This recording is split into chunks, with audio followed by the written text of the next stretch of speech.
Hi friends, welcome to my channel A to Z Anu make smart. ఈరోజు శ్రీ దత్తాత్రేయ స్తోత్రరాజ్యం.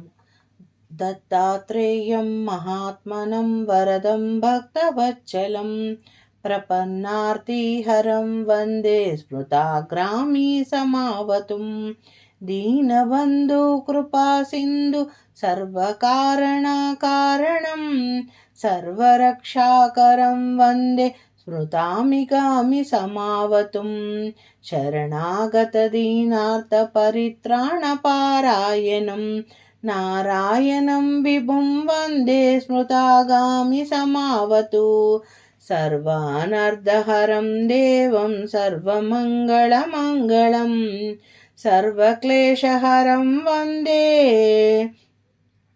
స్మృతాగామి సమావతు బ్రాహ్మణ్యం ధర్మతత్వజ్ఞం భక్తికీర్తివివర్ధనం భక్తభీష్టప్రదం వందే స్మృతాగామి సమావత్ శోషణం పాపణం కస్య దీనసంజానచేతనం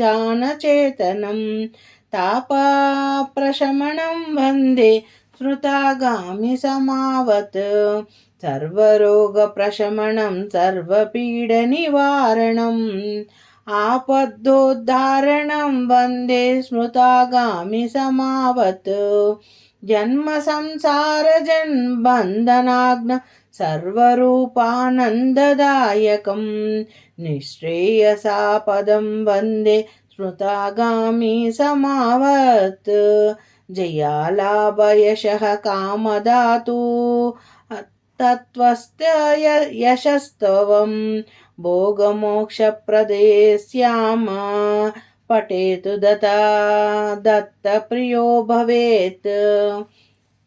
ఓం గురు దత్తాత్రేయాయ నమః. ఓం ద్రాం దత్తాత్రేయాయ నమః. ఓం గురుదత్త, జై గురుదత్త, శ్రీ గురుదత్త శరణం మమ. Thank you for watching my video. Please subscribe and share. Thank you.